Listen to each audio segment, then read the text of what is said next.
आपल्या सर्वांचं पुन्हा एकदा माझ्या यूट्यूब चॅनल हार्दिक स्वागत. सरकारी कर्मचाऱ्यांसाठी जानेवारी महिन्याच्या वेतनासंदर्भात एक अत्यंत महत्त्वाची बातमी, अत्यंत आनंदाची बातमी.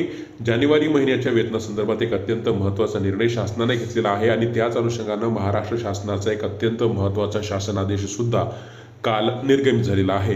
काय तो संपूर्ण शासन आदेश आहे, कोणत्या कर्मचाऱ्यांना या शासन आदेशाचा फायदा होणार आहे, या संदर्भातला संपूर्ण व्हिडिओ आहे. काय संपूर्ण व्हिडिओ आहे त्यासाठी विनंती एकच की व्हिडिओ हा शेवटपर्यंत पाहावा. तसंच याआधी जर आपण आमचं यूट्यूब चॅनल सबस्क्राईब केलं नसेल तर निश्चितच चॅनलला सबस्क्राईब करा. समोरील बेल आयकॉनला सुद्धा क्लिक करा म्हणजे नवीन व्हिडिओचे नोटिफिकेशन आपणास नियमित मिळत राहतील.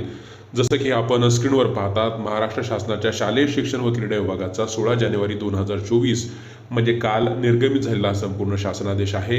महाराष्ट्र विनियोजन अधिनियम 2023 सन 23-24 अनुदान वितरण करण्याबाबतचा हा संपूर्ण शासनादेश आहे.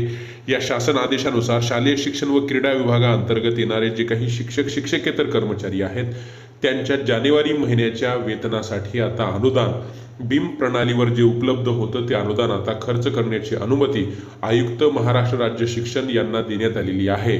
त्यामुळे आता शासनाच्या वित्त विभागाकडे असलेलं अनुदान आता बीम्स प्रणालीवर उपलब्ध होतं ते आता आयुक्त महाराष्ट्र राज्य शिक्षण यांच्याकडे आता वळती करण्यात आलेला आहे. त्यामुळे राज्यातील शिक्षक आणि शिक्षकेतर कर्मचाऱ्यांच्या जानेवारी महिन्याच्या वेतनासाठी अनुदान उपलब्ध असल्याने जानेवारी महिन्याचं वेतन वेळेवर होण्याचा मार्ग निश्चितच या शासन आदेशामुळे मोकळा होणार आहे.